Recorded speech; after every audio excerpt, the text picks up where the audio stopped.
Bonjour tout le monde et bienvenue sur ma chaîne YouTube. Aujourd'hui, nous allons aborder un sujet qui fait polémique dans l'esprit des traders débutants. C'est savoir si le trading est un jeu de hasard ou une vraie science. Donc, dans les minutes que nous allons passer ensemble, je vais aborder la question sous 4 angles. Je vais parler du principe de base du commerce, tel qu'on a déjà fait dans une précédente vidéo. Je vais parler des fluctuations de valeur des actifs financiers. Je vais parler de la base scientifique du trading. Et enfin, je vais parler du concept de probabilité qui normalement encadre le concept de jeu de hasard ou de trading. Pour commencer, on va devoir comprendre ici que le trading, c'est du commerce. Donc, il faut toujours le rappeler, c'est acheter moins cher, vendre plus cher et faire des bénéfices. Mais quand faut-il acheter? En fait, cette question est le déterminant qui va départager les deux options, c'est-à-dire ceux qui voient le trading comme un jeu de hasard et ceux qui voient le trading comme une vraie science.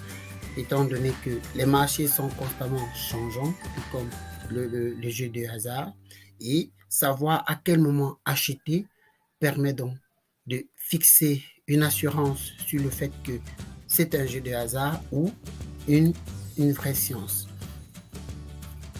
Parce qu'il faut bien savoir qu'une personne qui est commerçante et qui va sur le marché achète un produit sans avoir réfléchi sur les tenants et les aboutissants, sans avoir pris un renseignement sur les prix de ce produit-là, obtient à ce niveau-là la garantie qu'il peut perdre parce qu'il n'a pas basé son achat sur une étude sérieuse.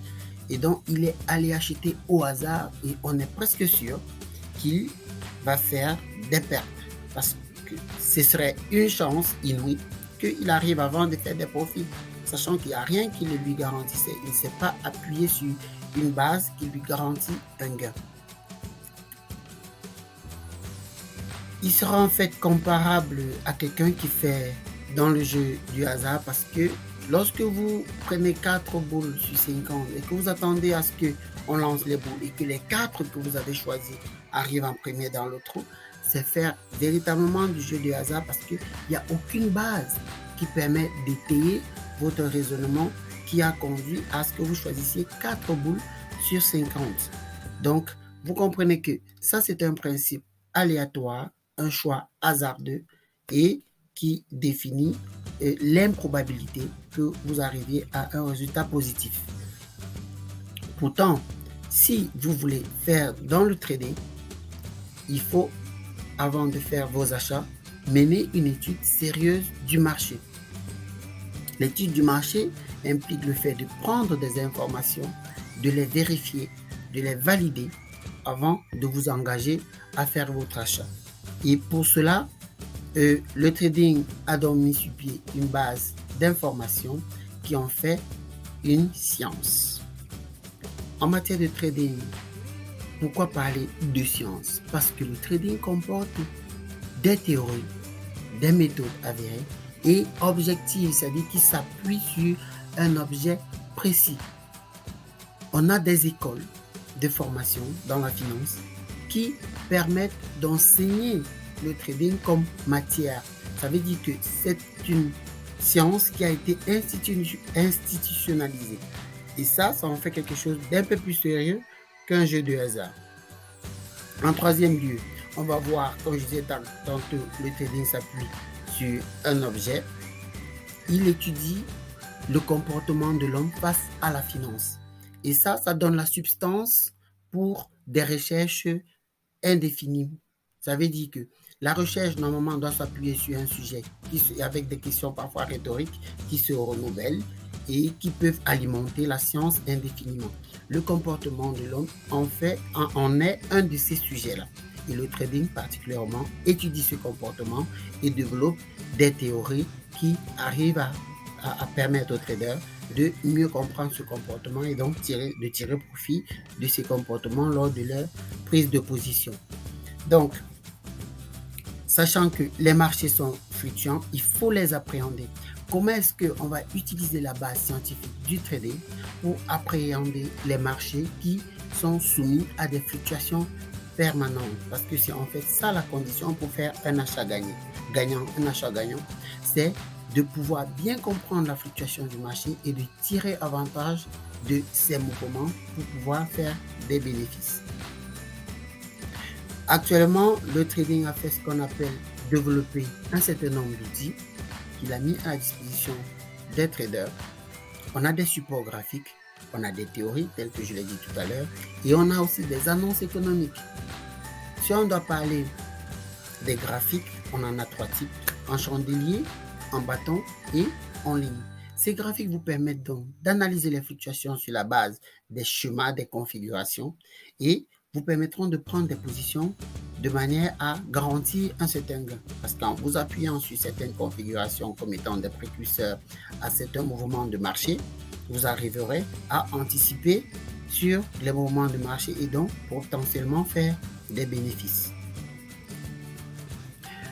Ensuite, on va voir les théories comme celle de Charles Dow, une théorie qui permet d'appréhender la tendance du marché. Lorsque vous appuyez sur la théorie de Charles Dow pour comprendre la tendance qui est suivie par le marché, vous avez la garantie que au moins à 99% des cas, vous serez dans le vrai. Et donc, cette théorie a été vérifiée et validée comme étant celle qui peut organiser le trading pour les traders dans le sens de savoir où est la tendance. En 3, on a les annonces économiques. Ici, on a comme des informations précurseurs ou alors qui préviennent sur les événements à venir et qui peuvent donc permettre aux traders de se prédisposer soit à arrêter un achat si l'annonce va contre l'achat qu'il a fait ou alors à encourager ou confirmer un achat qu'il aurait déjà fait ou à le préparer, à engager carrément un nouvel achat. Donc, les annonces économiques sont donc une autre source d'information qui permettent aux traders de faire des achats raisonnables. Malgré le fait que le trading est des théories, des graphiques et des annonces économiques, il faut néanmoins suivre une démarche claire et raisonnable pour pouvoir arriver à faire des gains. Il faut toujours commencer par une lecture des annonces économiques, ensuite se servir des annonces économiques pour faire l'interprétation des graphiques, question de valider que les graphiques sont en train de répondre à ce que a prédit l'annonce économique. Et enfin, vous prenez position au moment opportun qui correspond à votre stratégie. Là, vous avez la garantie que vous ferez un gain. C'est assuré lorsque vous suivez la démarche.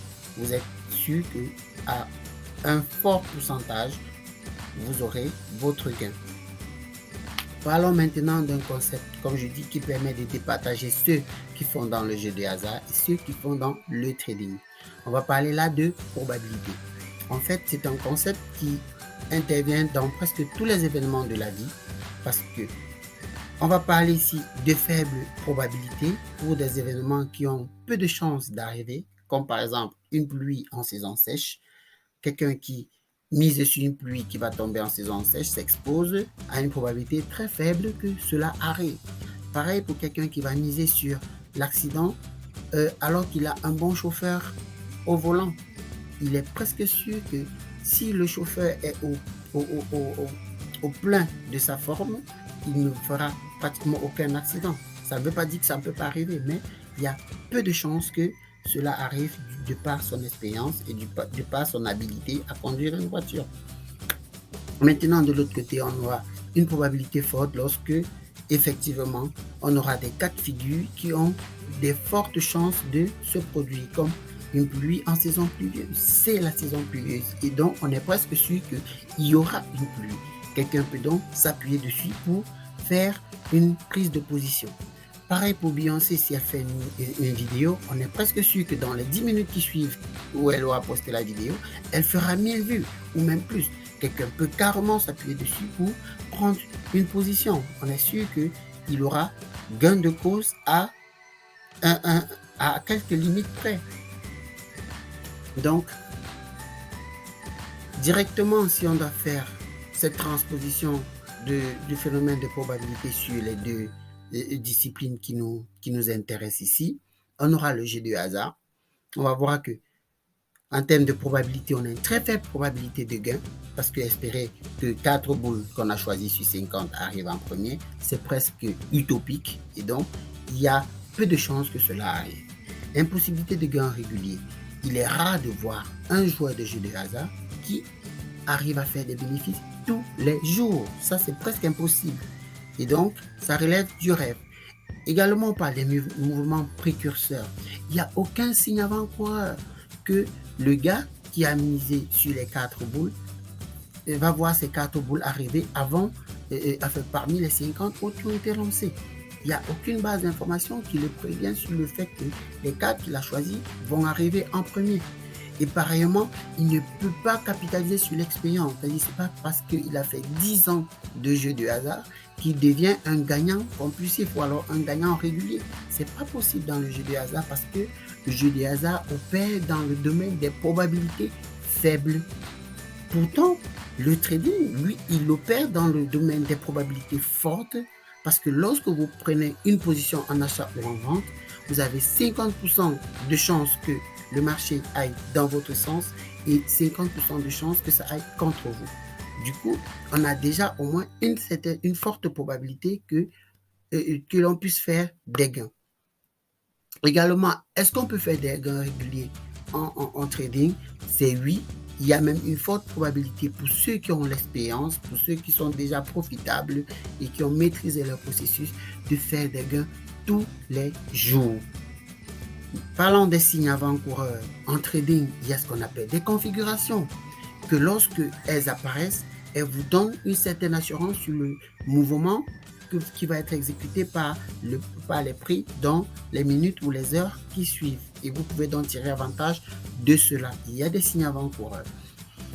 Et enfin, la capitalisation sur l'expérience. Un trader expérimenté est celui-là même qui va profiter de son expérience pour faire des gains parce qu'il va avoir en face de lui un marché cyclique, c'est-à-dire qui se renouvelle, et il va donc surfer sur des configurations qu'il a déjà l'habitude de voir pour pouvoir faire ses gains.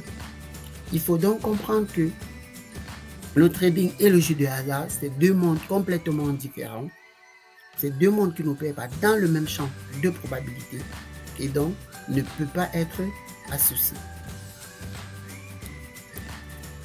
En deux, on va aller sur les éléments, ou alors plutôt, je vais dire enfin, on va aller sur les éléments qui, au niveau opérationnel, je dis bien au niveau opérationnel, vont établir la fiabilité du trading. On va se positionner sur des intervalles de temps de 1 heure, de 4 heures ou d'une journée. Et on va observer les rejets de prix sur les supports et les résistances. Lorsqu'à ces intervalles de temps, vous observez un rejet de prix à un support ou à une résistance, vous êtes presque sûr à une très forte probabilité que le marché va continuer dans le sens indiqué. Pareil pour un rejet de prix au niveau d'une ligne de tendance. Et également, si vous avez une configuration qu'on appelle avalement haussier ou avalement baissier à un niveau de support ou résistance, les traders comprennent ce langage, vous êtes presque sûr à une forte probabilité que le marché va soit être rejeté et donc vous allez surfer sur le rejet, soit va casser le niveau de support ou de résistance et vous allez surfer sur la cassure. Donc de tous les cas, vous pourrez sortir gagnant si vous savez comment utiliser cette configuration là. Et enfin, on a la tendance validée par la théorie de Dow. Je vous ai dit tout à l'heure que la théorie de Dow permet de valider la tendance du marché et donc permet de surfer sur un mouvement qui peut vous garantir un gain substantiel dépendamment de votre stratégie. Donc à chaque fois, c'est déterminé par la stratégie, il faut en tenir compte lorsqu'on fait sa prise de position. J'espère maintenant qu'au bout de cette vidéo, j'aurai réussi à vous donner suffisamment d'éléments pour lever le doute sur le fait que le trading, ce n'est pas un jeu de hasard. Il s'appuie sur une base scientifique. Il utilise des outils qui ont fait leurs preuves, qui ont été vérifiés et validés. Et donc, il ne faut pas mélanger les joueurs de hasard et les traders. Je demanderai à ceux qui veulent continuer l'aventure avec nous de liker la vidéo, de s'abonner et d'activer la cloche de notification pour recevoir les prochaines vidéos. Et je vous dis à plus tard.